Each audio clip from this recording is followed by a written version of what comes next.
लोग कहते हैं कि जी सीपेक से बलूचिस्तान को तरक्की हुई। कौन सी तरक्की? आप उनसे उनकी ऑडिट करके देखें।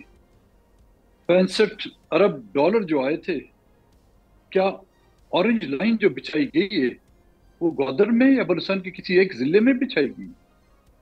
क्या जो पावर प्रोजेक्ट्स पाकिस्तान को में जो है सीपेक के नाम से दिए गए, उसमें से एक, सिर्फ मुझे एक की निशानदेही की कि वो बलूचिस्तान में है। मोटरवेज जो बनाए गए हैं, हजारों किलोमीटर मोटरवे बनाए गए हैं तीनों सूबों में। बलूचिस्तान में 1 किलोमीटर नहीं, 1 फुट उस मोटरवे का मुझे बताएं कि वो बनाए गए। सोलर पार्क आपके पाकिस्तान के मुख्तलिफ इलाकों में, शहरों में, सूबों में बनाई गई है। एक सोलर पार्क नहीं, एक सोलर की प्लेट उस सीपेक से हमें मिली गई है।